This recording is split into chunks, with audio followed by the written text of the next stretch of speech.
குழந்தைகள், தமிழ் படித்த குழந்தைகள் ஆங்கிலத்தில் பேசுகிறார்கள் என்றால் குழந்தைகள் மீது பிழை கிடையாது. ஆசிரியர்கள் மீது ஏதோ ஒரு கவனக்குறைவு இருக்கிறது. அதை அவர்கள் சீர்படுத்திக் கொள்ள வேண்டும் என்பதற்காக நான் இதை குறிப்பிடுகிறேன்.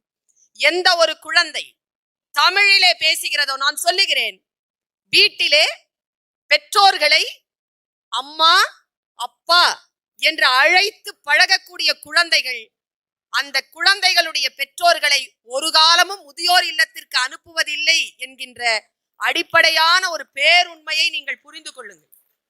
தமிழிலே பேச பழகுவதும், தமிழிலே வாழ்வதும், தமிழிலே உறவாடுவதும், தமிழிலே உண்பதும் நம்முடைய கலாச்சாரத்தை நாம் தக்க வைத்துக் கொள்வதற்கான அடிப்படையில் மிக மிக முக்கியமான கவனமான ஒரு விஷயமாக நான் கருதுகிறேன்.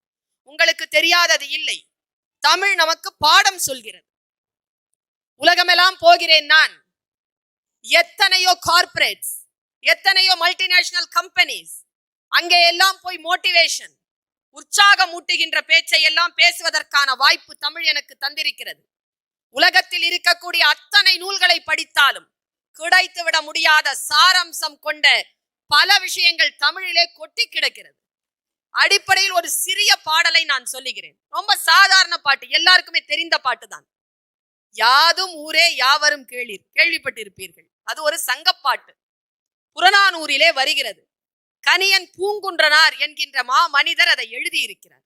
ஒன்னும் இல்லைங்க, உங்களுடைய வீடுகளில் நீங்கள் எப்படி கீதாச்சாரத்தை எழுதி வைத்திருக்கிறீர்களோ அப்படி இந்த பாடத்தை, இந்த பாடலை எழுதி போடுங்கள். ஏன் தெரியுமா?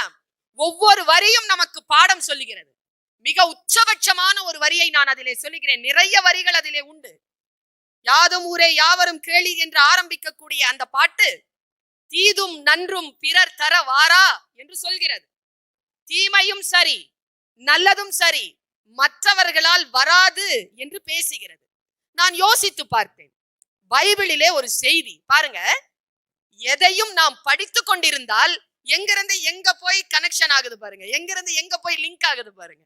நான் பைபிளை பேசுகிறேன். பைபிளிலே ஒரு குறிப்பிட்ட ஒரு பெண்களை பற்றி எனக்கு வேறு விதமான பார்வை உண்டு. அவர்கள் ஆளுமையை பற்றி எனக்கு வேறு விதமான புரிதல் உண்டு. பைபிளிலே அந்த பகுதி ரொம்ப தெளிவாக எழுதப்பட்டிருக்கிறது. ஆதாமும் ஏவாளும் ஏதேன் தோட்டத்தில் இருக்கிறார்கள். ஆதாம் ஓய்வெடுத்துக் கொண்டிருக்கிறான். ஏவாளை மனம் பேதலிக்க செய்கிறது பாம்பு என்கின்ற சாத்தான். ஒரு கனியை காட்டுகிறது. அந்த கனி மட்டும் உண்ணக்கூடாது என்று கடவுள் ஆணையிட்டு இருக்கிறார். அந்த பாம்பு பேதலிப்பு செய்கிறது. அந்த ஏவாளை சொல்லுகிறது, இதை நீ உண்டால் நீயும் கடவுளாகி விடலாம், உனக்கும் கடவுளுக்கும் எந்த வித்தியாசமும் இருக்காது. சரி, எது தீது எது நன்று என்று நீ தெரிந்து கொள்வாய். சரி, போய் அந்த ஏவாள் அந்த கனியை உண்கிறாள். அவளுக்கு நல்லது எது தீயது எது என்று தெரிகிறது. நேராக கொண்டு வந்து ஆதாமிடத்தில் கொடுக்கிறாள். ஆதாமும் அதை உண்கிறான். இது செய்தி. இப்ப எங்கிருந்து நான் தொடங்குகிறேன் என்றால், பாவம் செய்தவள் யார்? ஏவாள். ஏவாள் தான் முதல் பாவத்தை செய்தாள். சரி, அந்த கனியை உண்டான் இல்லையா ஆதாம், அவனும் பாவம் தானே செய்தான். கடவுள் கேட்கிறார், உடலை மறைத்துக் கொண்டு நிற்கிறீர்களே, இந்த உடலை மறைக்க வேண்டும் என்று உங்களுக்கு கற்றுக் கொடுத்தது யார்? அந்த கனி உண்டோம் தெரிந்து கொண்டோம் என்றவுடன் கடவுளுக்கு கோபம் வருகிறது. நான் சொன்னதை மீறினீர்களா என்று கேட்கிறார். ஆமாம் என்கிறார்கள். ஆதாமிடத்தில் கேட்கிறார், நீ ஏன் இந்த தவறை செய்தாய்?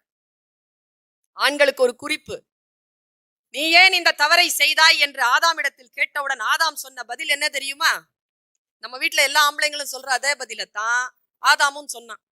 என்ன சொன்னான் தெரியுமா? நீ கொடுத்தல்ல ஒரு பொம்பளை எனக்கு, அவ கொடுத்தா அதை சாப்பிட்டேன்ட்டான். அவன் சாப்பிடலையா, நீ கொடுத்தாயே அந்த பெண் எனக்கு, அவள் கொடுத்ததனால் நான் சாப்பிட்டேன் என்று தான் செய்த குற்றத்தை எப்பொழுது அடுத்தவர்கள் மீது திணித்தானோ அப்பொழுது ஏதேன் தோட்டத்திலிருந்து வெளியேற்றப்பட்டான் ஆதாம். தீதும் நன்றும் பிறர் தர வாரா என்பது மூத்த மொழியான தமிழ் நமக்கு சொல்லிக் கொண்டிருக்கக்கூடிய பாடம். யாரும் நம்மை ஆட்படுத்திக் கொள்வதனால் எந்த தவறையும் நாம் செய்து விடுவதில்லை. நாம் தான் நாம் செய்யும் தவறுக்கும் நாம் செய்யும் நன்மைக்கும் நாம் மட்டுமே காரணம் என்று சொல்லுகிறது அந்த முதுமொழி. கடைசியாக இளைஞர்களுக்கு சொல்லுகிறேன், நம்மளை பார்த்து ரொம்ப பேர் பயமுறுத்துறாங்க தெரியுமா? அறம் பேசி பயமுறுத்துகிறார்கள். இப்படி இரு, இப்படி இருக்காதே, என்ன பார்த்து நான் ஒரு நாள் பேசிட்டு இருக்கேங்க. ஒருத்தர் வந்து அழுவுறாரு. நான் வகுப்பு எடுத்துட்டு இருக்கேன், அழுவுறாரு ஓரத்துல உட்கார்ந்துகிட்டு. என்னடா இவர் அழுவுறாரே அப்படின்ட்டு நான் அவரை கண்டுக்காமையே கிளாஸ் எடுக்கிறேன். டீ பிரேக் கிட்ட வந்து கேட்டார். நான் அழுதேனே, நீங்க என்ன பாத்தீங்களா? ஆமா பார்த்தேன். ஏன் அழுவுறேன்னு கேட்க மாட்டீங்களா? ஏன் அழுறீங்க? நீங்க பேசுறது எல்லாம் எனக்கு தெரியுதுங்க. சரி, உங்கள மாதிரி பேச முடியலையேன்னு நினைக்கும் போது ஒரே அழுகையா வருதுங்க. அதனால தான் அழுதேன்னாரு பாருங்க. நான் பார்த்தேன் அவரை. பாவமாக இருந்தது எனக்கு. நிறைய பேரை நான் பார்க்கிறேன். உங்களைப் போல் இந்த குழந்தை வர வேண்டும் என்கிறார்கள். நான் யோசித்து பார்க்கிறேன். உங்கள் குழந்தை யார் போல் வர வேண்டும்? அப்துல் கலாம் போல் வர வேண்டும். அவர்தான் வந்து விட்டாரே. உங்கள் குழந்தை மறுபடியும் எதற்கு அப்துல் கலாம் ஆக வேண்டும்? பர்வீன் சுல்தானா போல் பேச வேண்டும். அவர்தான் பேசிக் கொண்டிருக்கிறாரே. உங்களுடைய குழந்தை ஏன் அதே போல் பேச வேண்டும்? நமக்கு என்று ஒரு தனித்துவம் இருக்கக்கூடாதா? அந்த குழந்தைகளுக்கு நாம் தனித்துவத்தை சொல்லக்கூடாதா? பாருங்கள், இந்த பாட்டினுடைய கடைசி வரி ஒன்றை சொல்லுகிறது. யாரையும் பார்த்து வியக்காதே. வியப்பது வீழ்ச்சி. யாரையும் பார்த்து வியக்காதே. வியப்பதற்கு குழந்தைகளுக்கு சொல்லித் தராதீர்கள். நாம் யாரை பார்த்து வியக்கிறோமோ அவர்கள் வளர்ந்து கொண்டே இருப்பார்களே தவிர வேடிக்கை பார்க்கின்றவர்கள் கீழேதான் நிற்பார்கள் என்கின்ற அறத்தை இந்த பாட்டு சொல்லி முடிக்கிறது பாருங்கள். பெரியோரை வியத்தலும் இளமே, சிறியோரை இகழ்தல் அதனினும் இளமே என்று சொல்லி முடித்தான் கணியன் பூங்குன்றன். யோசித்து பார்த்தால் யாரையும் கண்டு வியக்காமல் இருப்பது, பெரியோர்களை வியக்காமல் இருப்பது, அதற்கு நச்சினார்க்கினியர் இப்படி பதில் சொல்லுவார். உரை எழுதுகின்ற பொழுது அவர் எழுதுவார், பெரியோர்கள் வியப்பதற்காக பெரியவர்களாக இருப்பதில்லை என்று எழுதுவார். மக்களை நாம் புரிந்து கொள்ள வேண்டும் என்று சொல்லப்படுகின்ற ஒரு மாபெரும் உண்மை ஞானம் பொதிந்திருக்கக்கூடிய தமிழ் நமக்கு பாடம் சொல்கிறது. அகம் புறம் என்கின்ற பாடத்தை நமக்கு சொல்லி நிற்கிறது. அது அக வாழ்க்கையில் எப்படி இருக்க வேண்டும்? அன்பு சார்ந்த அகம், அறம் சார்ந்த புறம். இது இரண்டு தான் தமிழர்களுடைய பண்பாடு. பண்பாடு என்பது அகமும் புறமும் சார்ந்தது என்பதனை சொல்லி நிற்கிறது தமிழ் இலக்கியங்கள். நான் ஆசிரியர்களுக்கு சொல்லுகிறேன், தயவு செய்து நீங்கள் குழந்தைகளுக்கு தமிழ் மொழியை மட்டும் சொல்லிக் கொடுக்காமல் தமிழ் இலக்கியத்தையும் சேர்த்து சொல்லிக் கொடுங்க. தமிழ் இலக்கியத்தை யார் ஒருவர் கையில் எடுத்துக் கொள்கிறார்களோ வாழ்க்கையில் தவறுதல் வருகின்ற நேரத்தில் தன்னைத்தாங்கே தூக்கி பிடித்துக் கொள்ளக்கூடிய வாய்ப்பாக அந்த இலக்கிய சொற்கள் நமக்கு பாடம் சொல்லும் என்பதற்காக சொல்லுகிறேன். நீங்கள் உங்கள் பிள்ளைகளுக்கு தமிழ் இலக்கியத்தை சொல்லிக் கொடுங்கள். பாடல்களை அறிமுகப்படுத்துங்கள். சாதாரணமான பாடல்கள் தான். எனக்கு சில பாடல்களை படிக்கின்ற பொழுது கேள்விகள் வரும். இந்த கேள்விக்கு பதில்களை தேடி நோட்ஸை தேடி கோனார் உரைகளை தேடி உரைநடைகளை தேடி போனாலும் பதில் கிடைக்காது. அந்த மாதிரி நாம் தேடி தேடி பார்த்து பதிலே கிடைக்காமல் ஸ்தம்பித்து நிற்கின்ற பொழுது ஒரு குழந்தை பாடம் சொன்னதுங்க எனக்கு. வாழ்க்கை பாடம் சொல்லுகிறது. நாம் எங்கேயெல்லாம் திக்கித்து நிற்கிறோமோ வாழ்க்கை நமக்கு பாடம் சொல்லி கொண்டு போகிறது. நான் என்னுடைய ஆசிரியர் பணியை, இப்பொழுது நான் பேராசிரியராக இருக்கிறேன் பல்கலைக்கழகத்தில். ஆனால் என்னுடைய வாழ்க்கை நான் பேராசிரியராக தொடங்கவில்லை.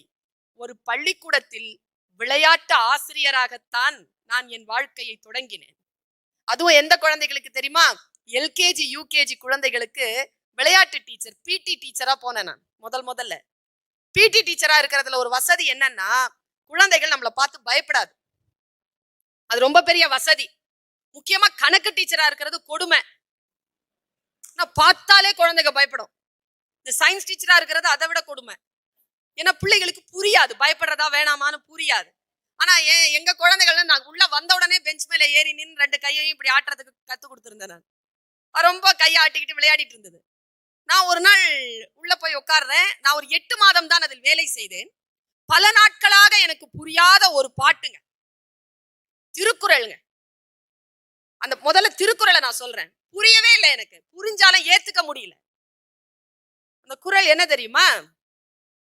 பெயக்கண்டும் நஞ்சு உண்டு அமைவர் நயத்தக்க நாகரிகம் வேண்டுபவர். இது குறள். குறளுக்கு அர்த்தம் உங்களுக்கு தெரியும். பெயக்கண்டும் போடுறாங்க, பரிமாறுகிறார்கள். கண்டும் பார்த்தும் எது நஞ்சு, விஷம்னு தெரியுது. தெரிஞ்சாலும் நான் நாகரிகமானவளாக இருந்தால் என்ன செய்ய வேண்டுமாம்? அதை சாப்பிட்டு நான் இருந்து விட வேண்டுமாம். இப்படி சொல்கிறது குறள். நான் என்ன புத்தனா? எனக்கு முன்னால்